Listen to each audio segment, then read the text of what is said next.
Fala galera, professor Duda de Química. Hoje quero convidar vocês para assistir a aula sobre reações de adição em compostos orgânicos. Vamos nessa?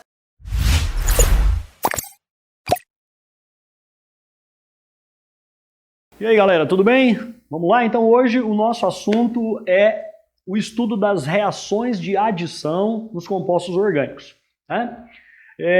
Vamos lembrar que de uma forma geral as reações de adição são aquelas reações em que o composto orgânico inicial, que a gente costuma chamar genericamente de substrato, ele é literalmente adicionado de novos átomos, né? Daí o nome da reação ser reação de adição, né? Diferentemente das outras reações que nós estudamos em outras aulas, as reações de substituição, por exemplo, onde um átomo é trocado por outro, aqui nós vamos perceber que o composto orgânico será alvo do acréscimo de novos átomos. E o primeiro, vamos dizer assim, conhecimento básico, a primeira informação essencial que você tem que dominar sobre isso é que as reações de adição, elas são características de compostos insaturados. As reações de adição, elas acontecem essencialmente em compostos orgânicos que tenham ligações duplas e ou ligações triplas entre carbonos. Então, são reações que vão acontecer essencialmente com alcenos e alcinos, né? Às vezes alcadienos, às vezes ciclenos, até mesmo em compostos aromáticos isso pode acontecer, com menor probabilidade, mas pode acontecer também. E em linhas gerais, o que a gente entende é que a reação de adição ela acontece pela quebra da ligação π, que está presente nessa ligação dupla ou na ligação tripla, e automaticamente quebrando essa ligação π entre os dois átomos de carbono, cada um desses carbonos ficará com a possibilidade de receber dois novos átomos ou dois novos grupos de átomos. Exatamente como eu coloquei aqui para vocês no quadro. Imagine, olha, aqui eu tenho uma ligação dupla entre dois carbonos, mostrando para vocês como é que essas reações vão ocorrer nos alcenos, tá? E eu costumo dizer o seguinte, presta bem atenção nessa aulinha de hoje, porque se você aprender a fazer reações de adição em alcenos, você aprendeu a fazer em todos os outros compostos orgânicos, nos alcinos, nos alcadienos, né? É claro que em cada uma dessas outras categorias a gente vai ter algumas particularidades, mas de uma forma geral as reações são bem parecidas, né? Algumas pequenas mudançazinhas que a gente vai pontuar com vocês nos momentos oportunos, ok? Então vamos lá, estudo de hoje, reações de adição de alcenos, como eu estava falando para vocês, imagine a ligação dupla no alceno, presta bem atenção também nessa informação agora, gente. Foca toda a sua atenção na ligação dupla. O resto da cadeia do alceno, você simplesmente copia, você reescreve. As modificações que vão ocorrer na cadeia do alceno, elas se limitam aos dois carbonos da ligação dupla. Então, não importa o que eu tenha ligado a cada um desses carbonos da dupla, né? Tudo que eu tiver ligado a esses carbonos da dupla continuará ligado. O que vai acontecer especificamente na reação é o seguinte, lembre-se de que na dupla existe uma ligação sigma, que é considerada uma ligação forte, e uma ligação π, que é considerada uma ligação fraca, né? Lembrando que ser forte ou fraca significa dizer que a ligação vai necessitar de maior ou de menor energia para ser quebrada, né? A ligação forte precisa de mais energia e a ligação fraca precisa de menos energia. Então aí não fica difícil de você, desse outro lado, aí, entender que, sendo a ligação π mais fraca, ela acaba se rompendo mais facilmente no momento em que ocorrem aquelas colisões entre as moléculas para que elas possam reagir, né? Então, se uma molécula de alceno vai reagir com uma molécula qualquer, que eu estou chamando aqui genericamente de AB, né? Daqui um pouco eu especifico para vocês quais são essas moléculas mais importantes. Mas uma substância qualquer. No momento em que esse alceno e essa molécula com a qual o alceno vai reagir colidirem, especificamente nessa região da dupla, né? Haverá produção de energia por conta da própria colisão, isso você já sabe lá do estudo da teoria das colisões, e essa energia produzida será suficiente para romper a ligação π entre os dois carbonos e também romper a ligação sigma que mantém os dois átomos da substância AB unidos. Automaticamente, quebrando essa ligação π e quebrando essa ligação sigma, o átomo de A vai se adicionar a um desses carbonos e o átomo de B acaba por se adicionar ao outro carbono. Observe então que após essa adição de átomos, a ligação π não existe mais. A ligação π da ligação dupla não está mais presente, permaneceu apenas a ligação sigma, que era uma ligação mais forte que resistiu à quebra porque necessitava de grande quantidade de energia para ser quebrada. E veja que no lugar da ligação π surgiram duas novas ligações sigma, né? Uma para se ligar ao átomo de A e a outra para se ligar ao átomo de B. Então, fazendo a análise dessa estrutura e resumindo para vocês a grosso modo, o que tem que ficar na sua cabeça é isso. Quando você for realizar uma reação química entre um alceno e uma substância qualquer, imagine que a ligação π do alceno será quebrada e que dois novos átomos ou dois novos grupos de átomos vão se adicionar, um a cada carbono dessa ligação dupla que teve a ligação π quebrada. Então, em linhas gerais, o que acontece é isso. Quebra π, acrescenta um átomo num dos carbonos da π e acrescenta um outro átomo no outro carbono da π. E do ponto de vista prático, perceba que esse processo ele é um processo favorável. Porque veja bem, nós estamos, durante a reação química, percebendo a quebra de uma ligação π, que é fraca, e de uma ligação sigma, que é mais forte.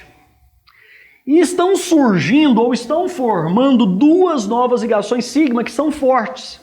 Então olha a lógica da coisa, nós estamos percebendo na reação a troca de uma ligação fraca e uma forte por duas fortes. Isso é energeticamente favorável. Isso significa dizer que o produto da reação, ele é normalmente mais estável do que os reagentes de partida. E lembre-se de que quando eu falo para vocês que um produto ou uma substância qualquer é mais estável que a outra, eu estou me referindo ao conteúdo de energia que ela apresenta. Então estou querendo dizer para você que se o produto é mais estável do que os reagentes, o conteúdo de energia armazenado nesse produto é menor do que o conteúdo de energia armazenados nesses reagentes. Isso significa dizer então que o ΔH dessas reações normalmente vai resultar num valor negativo, né? Eu digo normalmente porque isso é o que acontece com a maioria das reações. É claro que a gente tem uma ou outra exceção que foge a esse escopo geral, mas essas exceções também não interessam pra gente. O importante é você perceber que trocar uma ligação fraca e uma forte por duas fortes é bacana, é energeticamente favorável, é benéfico para que a reação se desenvolva. Isso significa dizer que, na maioria das vezes, as reações de adição nos alcenos não vão necessitar de condições energéticas muito especiais. São reações que costumam ocorrer de maneira mais livre, mais espontânea. Ok? Então lembrem-se disso, a grande maioria das reações de adição nos alcenos, elas apresentam esse caráter de liberação de energia, são reações exotérmicas. Ok? Beleza, e agora partindo para outro aspecto importante, quais são as principais reações químicas de adição envolvendo os alcenos? Então a resposta está aqui nesse esqueminha para vocês. São 4 reações químicas que interessam para vocês em termos de prova de Enem e prova de vestibulares no Brasil inteiro. Tá? São elas a halogenidratação, cujo nome significa reagir com halogenidreto. Halogenidreto é o nome genérico que a gente dá para uma molécula formada por um halogênio e um hidrogênio, né? Halogenidreto, ok? Então, halogenidratação é uma reação com HX, trocando em miúdos, pode ser HCl, HBr, HI, HF, ok? Segunda reação importante, hidratação ou hidrólise, que nada mais é do que a reação com a água. Terceira reação, halogenação, que é a reação com moléculas diatômicas de halogênios, F2, Cl2, Br2 ou I2.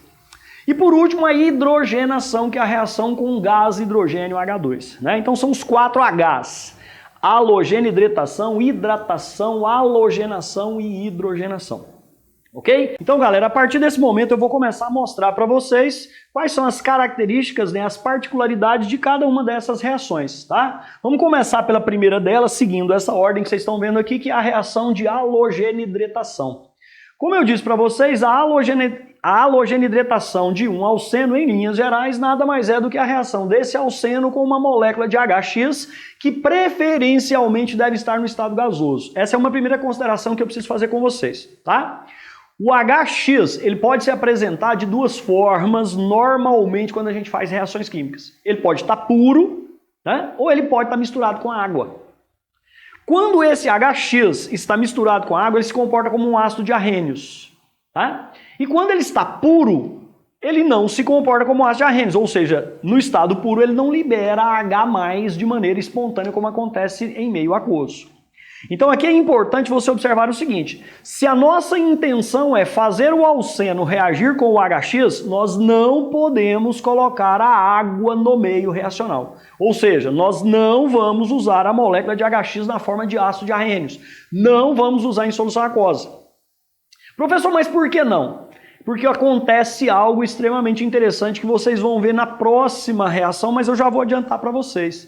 Se nós misturarmos o alceno com o HX aquoso, a reação vai acabar ocorrendo entre o alceno e a água. E o HX vai acabar sendo um mero catalisador da reação. Vocês vão entender isso melhor quando eu for falar sobre a reação de hidratação, mas eu já quero adiantar isso para vocês. Então, se a nossa intenção é fazer com que o alceno reaja com o HX, a gente vai usar esse HX preferencialmente gasoso, na forma pura. Tá? Gasoso porque aí a energia cinética das moléculas é maior, as colisões são mais frequentes e a chance da gente ter mais colisões efetivas e o processo ser cineticamente favorável é maior. Beleza? Então grava isso, HX gasoso. Tá?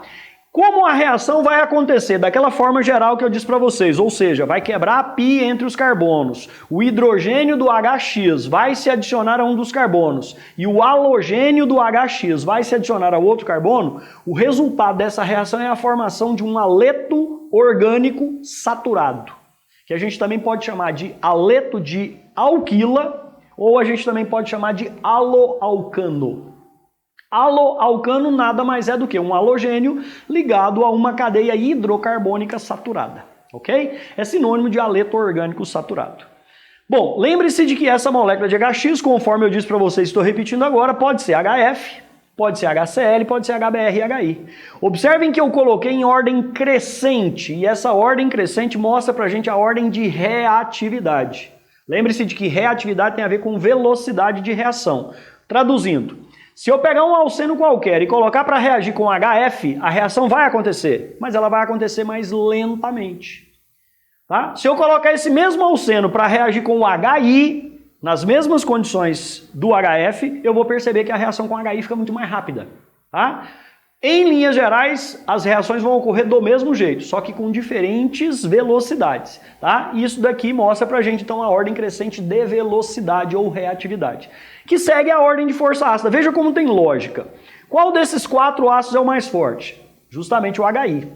Ser um ácido mais forte significa o quê? Significa se quebrar mais facilmente. Significa dizer que a ligação entre o hidrogênio e o iodo é uma ligação mais fraca. Portanto, na hora que o HI colidir contra o alceno, a chance de quebrar a ligação do HI e quebrar a ligação pi do alceno e a reação acontecer é bem maior. Simples assim a explicação para essa ordem crescente de reatividade. Ok?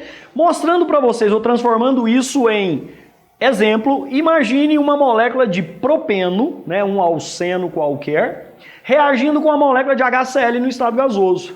E nunca se esqueçam de, ao estudar as reações orgânicas, imaginar as moléculas colidindo umas com as outras. Lembrem-se de que essas moléculas estão no estado gasoso e elas estão em constante movimento caótico. E a qualquer momento uma molécula de HCl vai colidir contra a molécula de alceno, isso é inevitável. Aliás, essas colisões acontecem o tempo inteiro, né? Já que nós colocamos uma boa quantidade de cada uma dessas moléculas dentro do recipiente. Nós temos 1 mol de moléculas de propeno e 1 mol de moléculas de HCl, então essas colisões são inevitáveis, né? Bom, vamos imaginar então uma colisão efetiva, ou seja, uma molécula de HCl em alta velocidade colidindo contra a região da ligação dupla do alceno. No momento da colisão, lembre-se de que vai ocorrer a quebra da ligação pi entre esses dois carbonos e vai ocorrer a quebra da ligação entre o hidrogênio e o cloro, separando o hidrogênio do cloro. E ao quebrar essa ligação entre o hidrogênio e o cloro e a ligação pi, cada carbono da pi ficará disponível para receber um novo átomo. Consequentemente, o átomo de hidrogênio irá se adicionar a um dos 2 carbonos da ligação pi que se quebrou e o cloro irá se adicionar ao outro carbono. E nesse momento você precisa ter a expertise de perceber que 2 possibilidades existem. E eu marquei para vocês com linhas de cores diferentes. Veja, as linhas pontilhadas em verde mostram para a gente que na hora da quebra e da subsequente formação de novas ligações, o hidrogênio se adicionou ao carbono da extremidade e o cloro se adicionou ao carbono do meio, gerando esse produto que você está vendo aqui chamado 2-cloropropano. Observe que eu faço questão de colocar cores diferentes para você monitorar exatamente para onde cada átomo foi. Então esse hidrogêniozinho vermelhinho veio do HCl vermelhinho e ele se adicionou ao carbono da extremidade. Enquanto que o cloro vermelhinho veio do HCl vermelhinho e se adicionou ao carbono do meio da cadeia. Mas existe também a possibilidade de que ao quebrar a ligação π, a adição siga essas linhas pontilhadas em azul. Ou seja, o hidrogênio do HCl se adiciona ao carbono do meio da cadeia, como você vê em vermelho aqui no outro produto, e o cloro se adiciona ao carbono da extremidade, como você vê em vermelho naquele produto, gerando uma substância chamada 1-cloropropano. Então aí, gente, eu quero que vocês também se lembrem de uma coisa. Toda reação orgânica que permitir a formação de mais de um produto, todos os produtos serão formados. Mas normalmente em quantidades completamente diferentes, porque sempre tem um deles que é mais estável do que o outro, ou seja, que tem menos energia potencial, que requer menos energia para ser formado. E esse produto mais estável, que requer menos energia para ser formado, será formado em maior quantidade. Então, se a gente realiza essa experiência no laboratório, produz as substâncias que são obtidas, depois separa essas substâncias por destilação fracionada e verifica o percentual de cada uma, nós vamos perceber que a primeira substância, que é o 2-cloropropano, ela é produzida num percentual muito maior do que a segunda substância.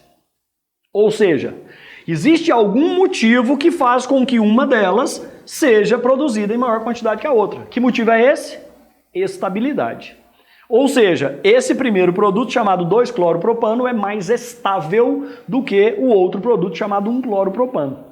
A ponto de nós ignorarmos a formação desse segundo produto e considerarmos muitas vezes apenas o primeiro produto produzido, porque a diferença percentual entre eles é muito grande. E aí, então, ficou aquela dúvida na cabeça dos químicos a respeito disso. Por que a primeira substância é formada em maior quantidade do que a segunda? Como essas reações começaram a ser estudadas lá no século XIX, por volta de 1860, mais ou menos, quer dizer, na segunda metade do século XIX, um químico russo chamado Markovnikov, conseguiu perceber nos seus experimentos que essa reação de adição segue um padrão específico para conduzir à formação do produto predominante. E o Markovnikov percebeu que o produto predominante da reação é aquele em que o átomo de hidrogênio da molécula de HX se adiciona ao carbono mais hidrogenado da insaturação. Essa conclusão a que o Markovnikov chegou com os seus resultados experimentais, hoje nós chamamos de regra de Markovnikov. E que pode ser enunciada mais ou menos dessa forma, como eu coloquei para vocês aqui em vermelho. Em reações de adição de HX a alcenos assimétricos, vamos prestar atenção nisso, alcenos assimétricos são aqueles em que a ligação dupla não está exatamente no meio da cadeia. Ou seja, a dupla está mais deslocada para um extremo do que para o outro. De maneira que se eu passasse um plano de simetria pela dupla, eu não conseguiria dividir o composto em duas metades iguais. Então, nesses alcenos assimétricos, como no caso do propeno, veja que se eu traçasse um plano de simetria, cortando a dupla, a metade do lado esquerdo seria diferente da metade do lado direito. Isso é um alceno assimétrico.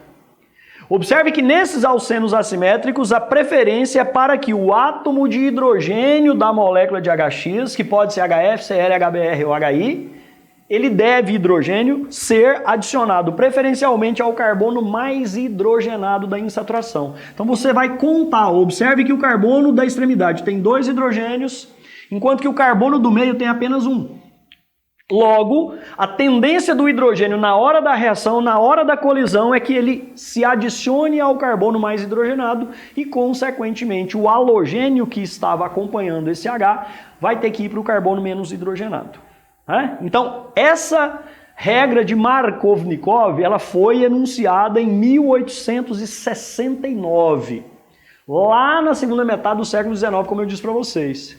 E aí, se a gente fizer uma pequena recapitulação, a gente vai lembrar que nessa fase, nessa época da química, não se conhecia praticamente nada sobre química ainda. Para você ter uma ideia, nessa época não se sabia ainda da existência de prótons, de nêutrons, de elétrons, né? A crença que os químicos dessa época tinham sobre o átomo é que o átomo era uma bolinha, como o Dalton havia pregado anteriormente, né?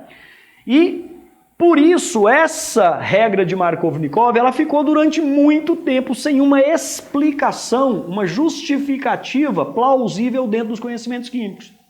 Isso só pôde ser demonstrado, explicado e justificado depois de dezenas de anos, depois de várias décadas, ou seja, depois, inclusive no século XX, em que se descobriu, né, prótons, nêutrons, elétrons, se descobriu sobre natureza de ligações, que se desenvolveram alguns aparelhos para poder monitorar as espécies químicas intermediárias que são produzidas nas reações. Então, se você me perguntar agora por que a regra de Markovnikov deve ser seguida, e se eu fosse o Markovnikov, eu diria para você, ela deve ser seguida porque os resultados mostram isso, né?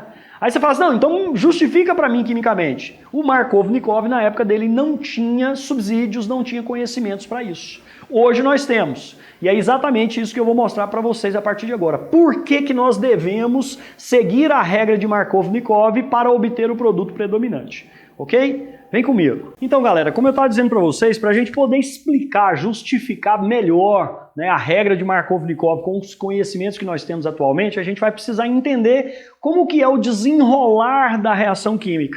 Aqui, mais uma vez, eu te peço para tentar imaginar as moléculas colidindo umas com as outras, né? Vamos tentar botar a imaginação aí para funcionar e vamos tentar congelar as imagens em determinados momentos. Eu vou tentar guiar o seu pensamento nesse sentido. Dá uma olhadinha.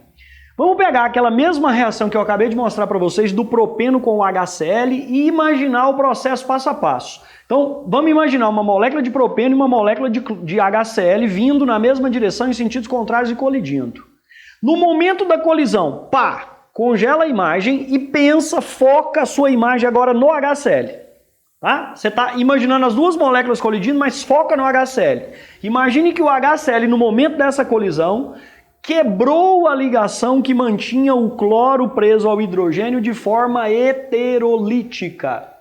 Isso acontece porque a diferença de eletronegatividade entre o hidrogênio e o cloro ela é bastante grande. Então a chance de que ocorra uma quebra heterolítica favorável ao cloro, como vocês estão vendo aqui, é muito, muito grande. Quebrando heteroliticamente a molécula de HCl, o hidrogênio vai se transformar em H+, e o cloro em Cl-. Ou seja, nesse momento, a quebra dessa molécula gera o eletrófilo, que é o H+, e o nucleófilo, que é o Cl-. Agora, esquece por um momento essa molécula e foca no alceno. Imagine o mesmo momento da colisão. Quebrou. O HCl você já sabe que quebrou heteroliticamente. O alceno também vai ter que ter a sua ligação π quebrada heteroliticamente. Veja que eu estou representando isso agora numa segunda etapa. Tá? A primeira etapa você focou no HCl. A segunda etapa agora você está focando no alceno. Mas não se esqueçam de que eu estou fazendo essa divisão apenas didaticamente. Tudo acontece concomitantemente. Tudo bem?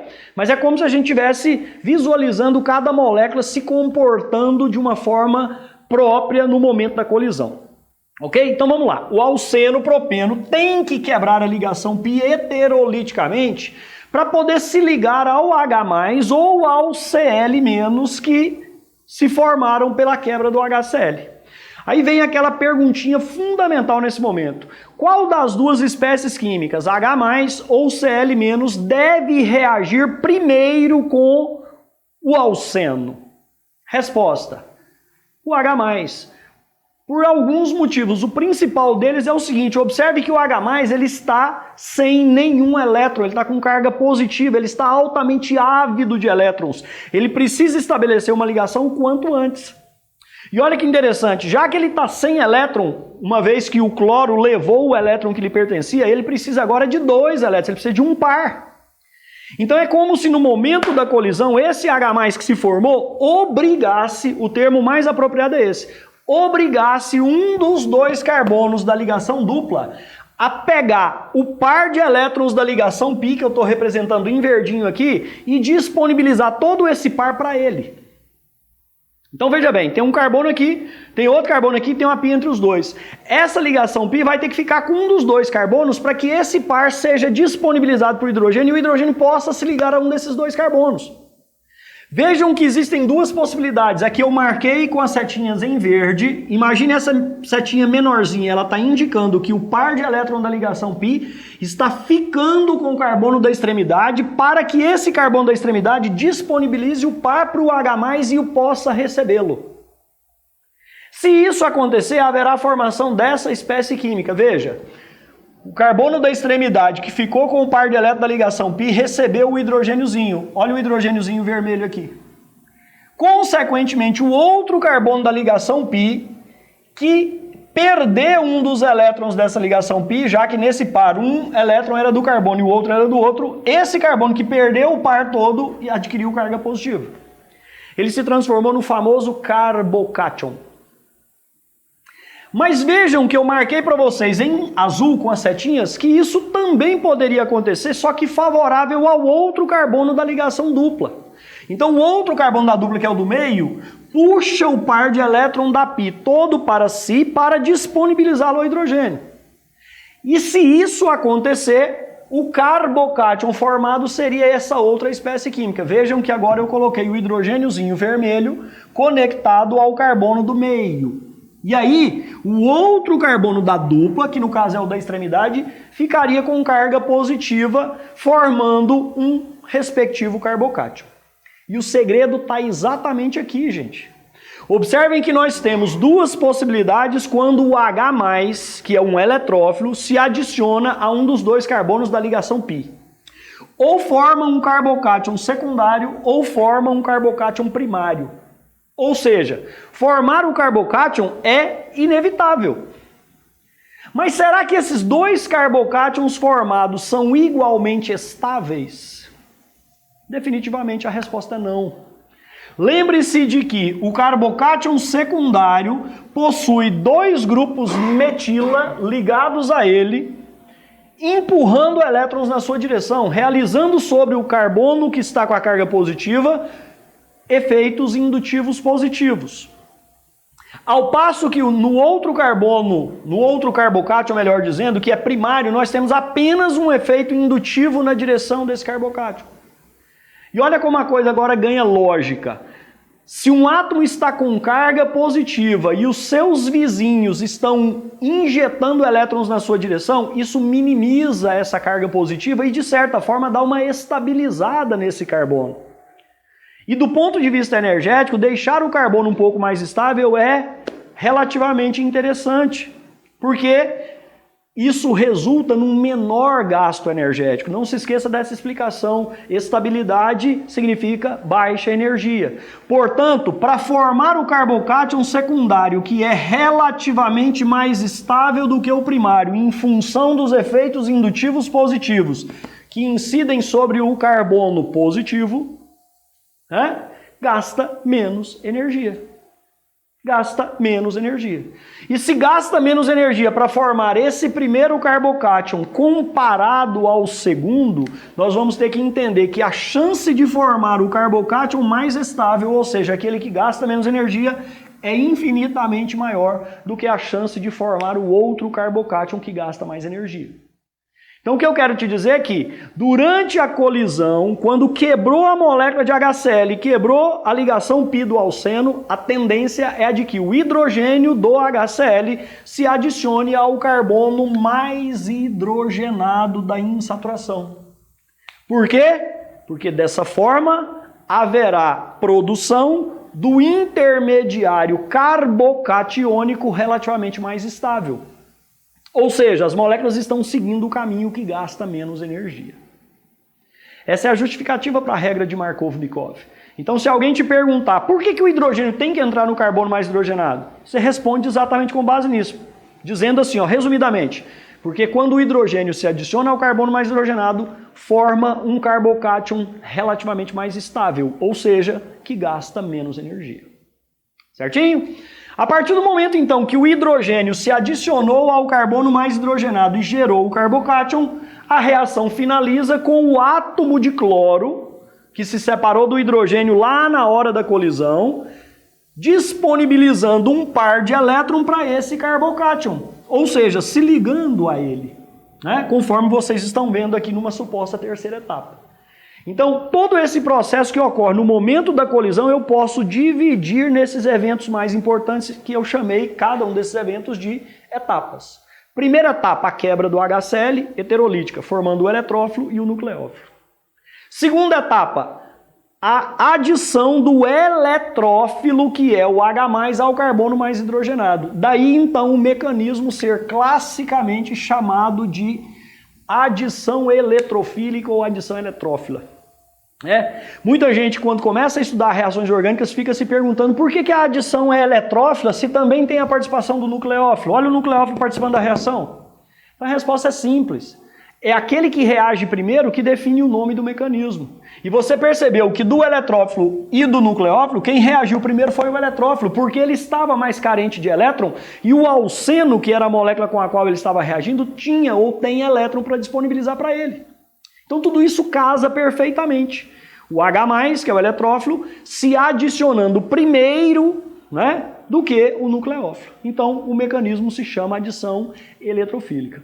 A partir do momento, então, que esse eletrófilo, que é o H+, se adicionou ao carbono mais hidrogenado, a reação termina com o nucleófilo, que no caso do nosso exemplo é o Cl-, se ligando ao carbocátion e finalizando a reação produzindo aquela substância que é obtida em quantidade superior a outra, ou seja, a substância predominante.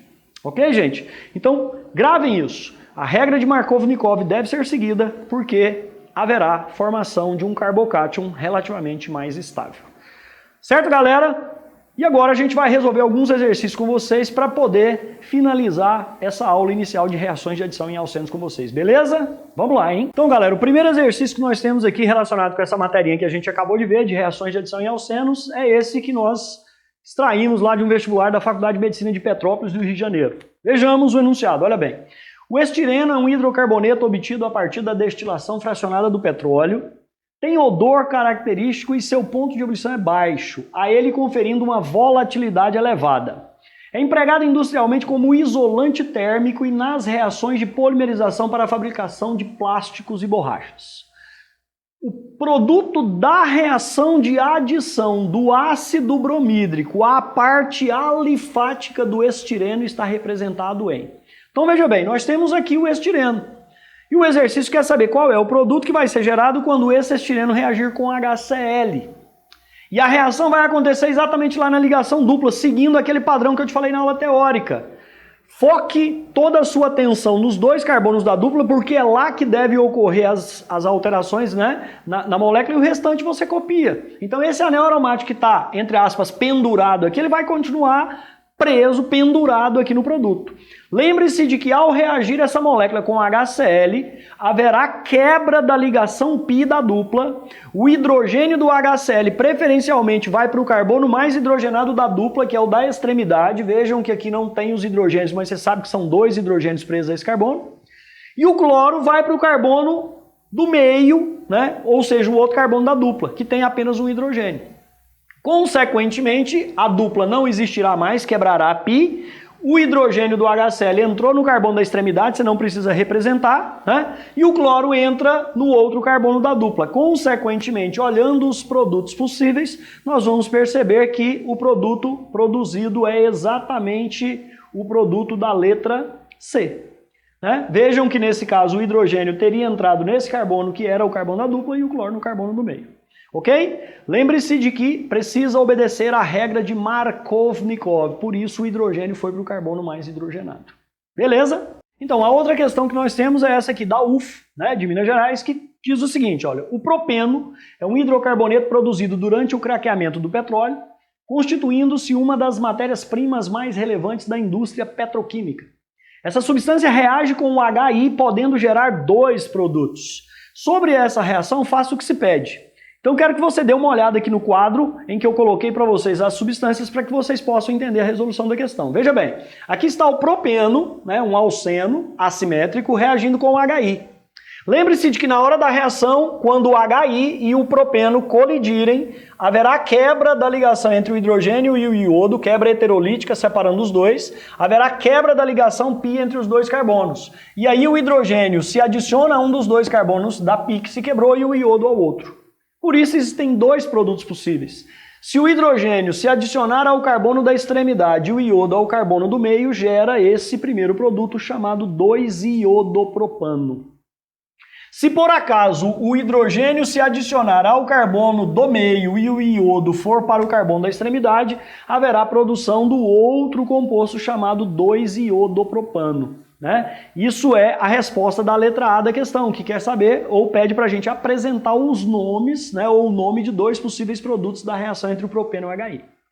Na letra B da questão, pede para indicar qual dos produtos se forma predominantemente. Então, lembre-se de que entre esses 2 produtos, o predominante é aquele que segue ou que obedece à regra de Markovnikov, que propõe que o átomo de hidrogênio, na separação lá do hidrogênio com o iodo, né, o hidrogênio que vai fazer o papel do eletrófilo, o H+, ele preferencialmente se adiciona ao carbono mais hidrogenado. E o iodo vai para o outro carbono da insaturação ou da π que se quebrou menos hidrogenado. Portanto, entre os 2 produtos, o predominante é o 2-iodopropano. E para finalizar, ele quer saber na letra C, a partir das teorias da química, explique o porquê da predominância de um produto sobre o outro. E aí eu tinha explicado isso para vocês, agora é só você elaborar a sua resposta, dizendo que o primeiro produto predomina sobre o segundo, porque durante a sua formação, haverá produção de um intermediário carbocatiônico mais estável, ou seja, que gasta ou demanda menos energia para ser formado. E aí o produto resultante desse carbocátion é gerado de maneira predominante sobre o outro.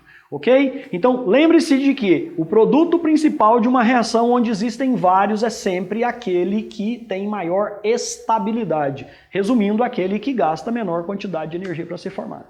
Tudo bem, gente? Espero que vocês tenham compreendido o assunto, que vocês tenham entendido a resolução dos exercícios. Esse era o recadinho da aula de hoje. Valeu? Grande abraço, moçada. A gente se vê numa próxima. Tchau, tchau.